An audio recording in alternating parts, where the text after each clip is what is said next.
kita akan mengulas surat edaran yang jelas halnya adalah perihal itu instruksi sebenarnya yang dikeluarkan oleh PBNU Jalan Keramat Raya nomor 164 Jakarta pada tanggal 5 ya Dzulhijjah 1446 Hijriah, bertepatan dengan tahun Masehinya 2025, bulannya Juni, tanggalnya 2 kemarin berarti. Ini instruksi ditujukan kepada segenap pengurus wilayah Nahdlatul Ulama se-Indonesia atau PWNU alias provinsi. Begitu juga PJNU dan pengurus cabang istimewa juga. Ini yang Kota Madiyah Nahdlatul Ulama dan Badan Otonom Nahdlatul Ulama semua di tempat. Assalamualaikum warahmatullahi wabarakatuh. Teriring doa serta salam, semoga Allah Subhanahu wa taala senantiasa memberikan bimbingan dan pertolongan kepada kita. Amin. Bagus, masih bagus. Masih bagus, redaksinya itu cukup bagus ya. Menyikapi perkembangan silang pendapat tentang isu nasab yang terus bergulir di tengah masyarakat, sebagaimana tampak dari berbagai sikap dan tindakan pihak-pihak yang saling berbeda pendapat, Pengurus Besar Nahdlatul Ulama menyampaikan instruksi sebagai berikut. 1.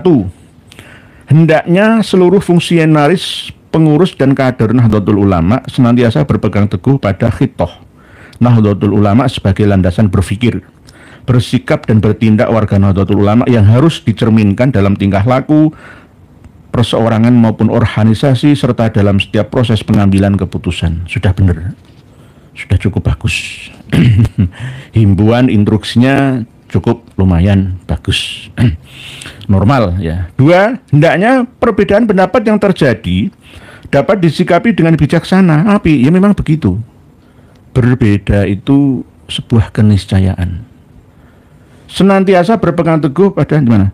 Penuh kearifan dan menghindarkan semangat permusuhan. Tidak ada yang kita musuhi. Yang kita musuhi itu hanya kezaliman, ya, kebatilan, kemaksiatan. Orangnya tidak pernah kita musuhi, ya, tidak pernah. Kekafiran sekalipun tidak pernah kita memusuhinya. Kemurtadan, kemunafikan, kemusyrikan kita tidak pernah memusuhinya. Ya. Hanya para pelakunya itu kita harus menyadarkannya sesuai dengan kemampuan kita bersama, karena amar ma'ruf nahi mungkar itu bukan hanya milik sebuah organisasi atau satu organisasi saja, tidak, tapi seluruh umat manusia, fardu ain hukumnya. Dan menghindarkan semangat permusuhan serta tetap mengedepankan adab dan menjunjung tinggi ilmu pengetahuan serta ahli-ahlinya. Nggih, sudah benar. Harusnya begitu memang. Nomor 3. Setiap fungsionaris, pengurus dan kader Nahdlatul Ulama berkewajiban menjaga dan menegakkan hak dan martabat segenap warga tanpa terkecuali. Nggih. Tapi jangan hanya untuk Nahdlatul Ulama saja, seluruh umat manusia se-Indonesia dan seluruh dunia. Wong misi visi Nahdlatul Ulama itu tidak hanya internal saja, tapi global. Merawat jagat kan, menuju peradaban kan katanya, kan begitu semangatnya.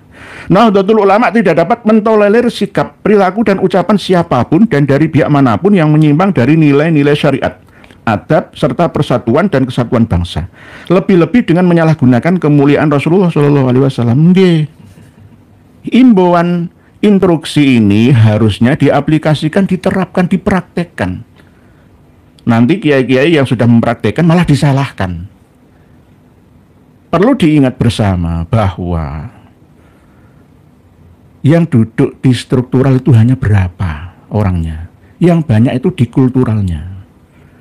Nahdlatul Ulama itu organisasi besar, ya, yang duduk di strukturalnya harus berjiwa dan berwawasan besar, berjiwa besar, berwawasan luas, adab serta persatuan.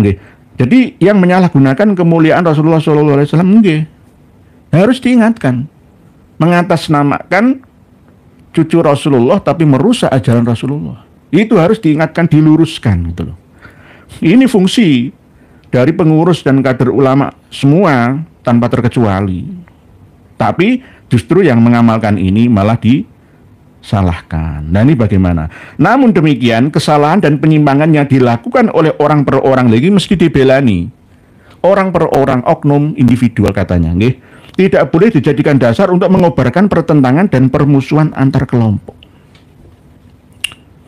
Dulu ketika kita ditindas oleh penjajah Belanda, Jepang, kalau kita tidak melawan, baik dengan angkat senjata ataupun dengan keilmuan, berorganisasi, berwawasan, ya maka kita tidak akan bisa merdeka. Rasulullah bangkit melawan kafir Quraisy itu atas dorongan perjuangan. Kalau hanya berpangku tangan, ya untuk apa? Ya, untuk apa? Hidup ini harus bernilai perjuangan demi kemanfaatan untuk seluruh umat, ya. Manusia semuanya, tidak ada manusia tapi rahmatan lil alamin semua, ya. Ini jadi tidak ada yang namanya mengobarkan permusuhan atau pertentangan. Kalau permusuhan, bahasa halusnya itu bukan musuhan, tapi diskusi, ya, perdebatan yang mengandung nilai peradaban. Jadi keilmuan dan wawasan yang dikedepankan. Tapi malah tanggapannya malah justru dianggap sebagai sebuah permusuhan antar kelompok. Nah, ini namanya kurang bijaksana dalam menulis instruksi edaran ini kepada seluruh anggota organisasi Nahdlatul Ulama. Begitu, nggih. Sekarang nomor 4 poinnya. Ini yang paling penting, itu nomor 4. Setiap fungsionaris pengurus dan kader Nahdlatul Ulama berkewajiban mencegah perpecahan atau tafarruq. Mencegah perpecahan. Bersatu padu dalam kezalimankah? NU mau dirubah sejarahnya, kita harus bersatu dengan perubah yang merusak NU kita. Saya tadi siang sudah menghubungi Ketua PBNU, Romo Kiai Haji Yahya Khalil Stakuf, tapi belum ada balasan. Karena ini poin yang keempat ini apakah benar dan sudah dipikirkan matang-matang gitu. Ini akan menyangkut nama besar organisasi besar. Saya selalu mencintai dan sangat mencintai Nahdlatul Ulama. Sebelum saya lahir, saya itu sudah NU. Tidak boleh Nahdlatul Ulama itu dimiliki oleh orang per orang. Kalau mau merubah arah kemaslahatan organisasi yang tidak sesuai dengan tujuan awalnya, orang-orangnya saja yang harus disingkirkan, bukan NU-nya. Bersihkan masjidnya, pondoknya, musolanya. Jangan dirobohkan masjidnya dan musolanya. Bersihkan dari orang-orang yang mengotori masjid dan musola itu. Ini analoginya. Setiap fungsionaris pengurus dan kader Nahdlatul Ulama, saya itu setiap ceramah yang ngawal itu Banser, ya. Banser itu tugasnya mengawal kiai-kiai NU. Tidak harus kiai NU yang mengurusi MWC, PC, PW, PB, NU saja. Tidak. Lawang gereja saja dikawal kok, dijaga oleh Banser kok. Masa kiai-kiai NU seperti saya nggak dikawal, kan ya terlalu. Kan begitu. Oke. Jadi terus mau dilarang, loh bagaimana dilarang?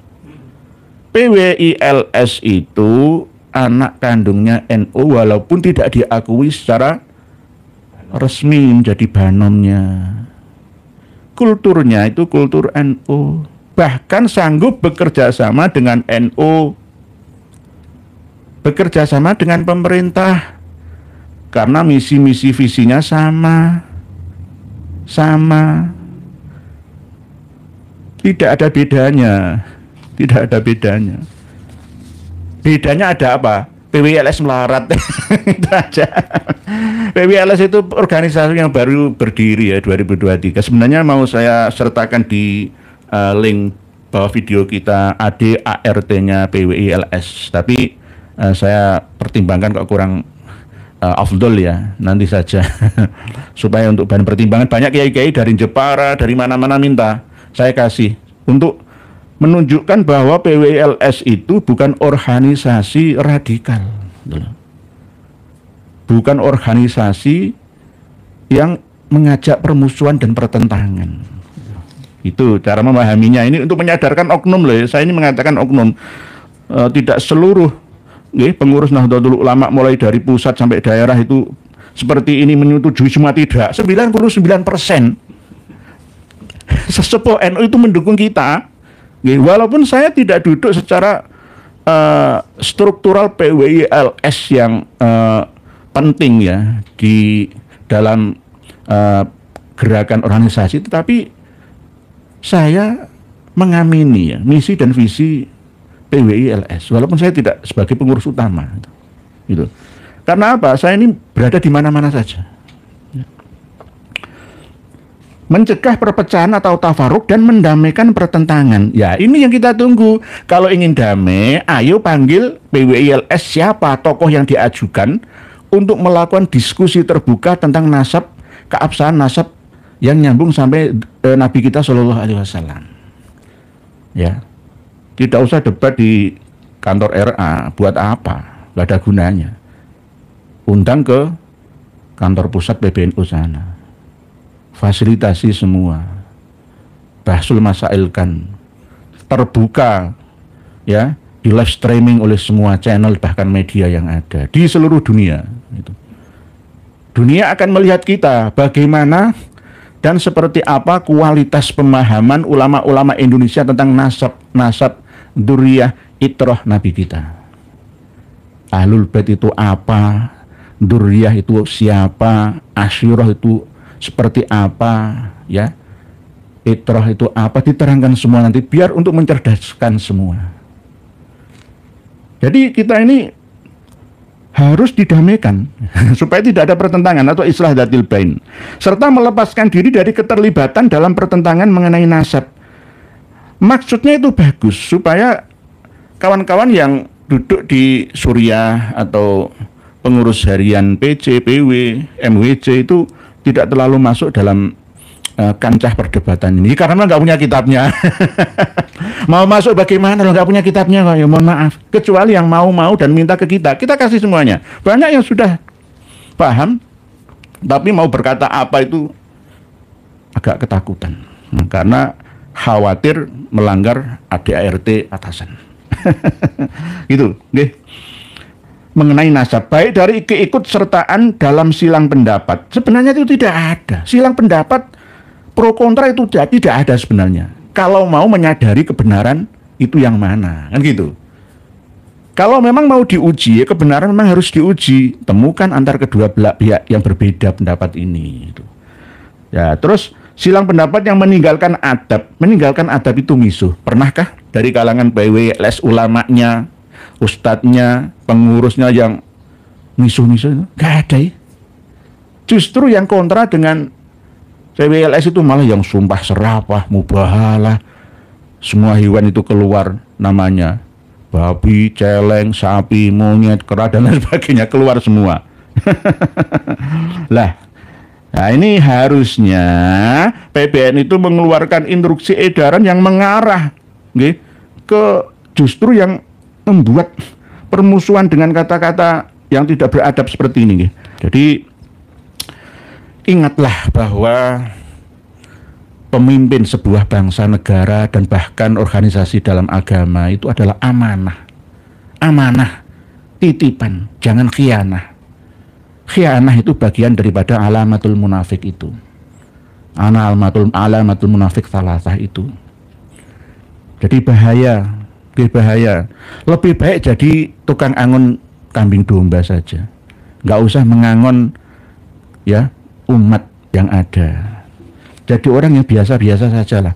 Itu malah hisabnya sederhana, nggak jelimet nantinya. Saya teruskan nomor 4.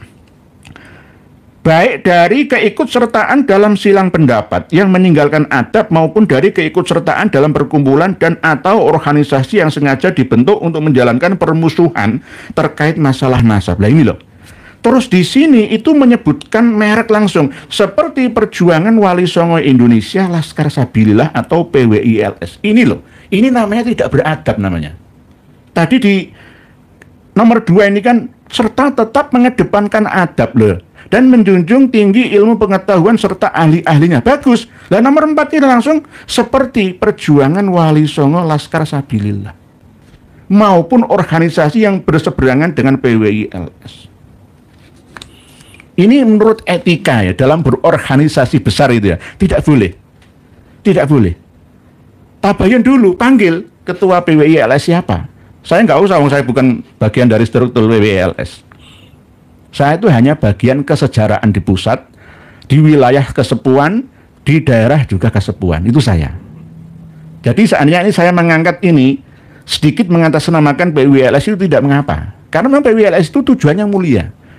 Tidak pernah minta tambang ya untuk dikelola demi kepentingan organisasi pribadinya, tidak, belum. Nanti kalau diajak kerjasama dengan negara untuk kesejahteraan seluruh rakyat Indonesia, oke saja. Itu. Okay. Lah ini loh, seperti perjuangan Wali Songo ini termasuk, menyebutkan merek ini. Ini tuduhan yang penuh dengan fitnah loh ini. Bahaya loh ya. Bahaya loh. Loh kiai-kiai sekelas besar seperti ini kok. Ya, yang menandatangani itu, ya tadi saya sudah menghubungi Romo Kiai Haji Yahya Khalil Stakuf yang mulia, tapi masih belum saya lihat WA saya. Jadi berbahaya ini, berbahaya. Ketika kiai-kiai kita diingatkan oleh anak-anaknya lah ya, harusnya diterima dengan legawa. Justru malah berterima kasih kepada mereka. Harusnya, kok malah justru yang mengingatkan itu dimusuhinya. Lah, saya pun juga mau diingatkan. Sama-sama namanya watawasau bil haqq, watawasau bis sabr. Tapi dengan cara yang bijaksana. Adab didahulukannya. Katanya serta tetap mengedepankan adab, lagi langsung ya. Organisasi yang sengaja dibentuk untuk menjalankan permusuhan. Memang ya saya akui, kawan-kawan semangatnya di PWILS itu luar biasa. Karena apa? Jelas-jelas melihat kezaliman. Bagaimana makam-makam tua yang terbengkalai di daerahnya diba'alawikan semua. Terus diam saja, ayo pro kontra, ayo hindarkan kontra, ayo pro semua. Terus kita kerjasama dalam kezaliman, nggak apa-apa. Coba bagaimana? Tidak hanya itu, ya. Ketika kita mengingatkan secara ilmu tentang amaliyah khurafah yang disandarkan ke karomah oleh Habaib Alawi, kita diserang, dipersekusi, ya, diancam bunuh, dihancurkan reputasi, dijatuhkan harga dirinya. Kita tidak melawan secara fisik, tetapi melawan secara mengingatkan, menyadarkan. Dan alhamdulillah banyak yang sadar. Lah, yang masih belum sadar kok justru malah beberapa oknum yang menduduki struktural Nahdlatul Ulama. Yang di atas saja, yang di bawah itu 99%, dulu 90%. Sekarang 99% mendukung perjuangan PWILS. Karena apa? PWILS juga niatnya tuh bagus, membela bangsa dan negara dan bahkan agama. Saran saja, ulama pimpinan PWILS harus bertemu dengan ulama PBNU agar menjernihkan yang masih keruh dan semoga bersinergi agar tercipta kemaslahatan umat. Insya Allah nanti kami akan komunikasi dengan Gus Abbas. Saya intens komunikasi dengan beliau-beliaunya. Walaupun saya ini orang ya serendahan lah, nggak apa, tapi saya masih digubris lah ya.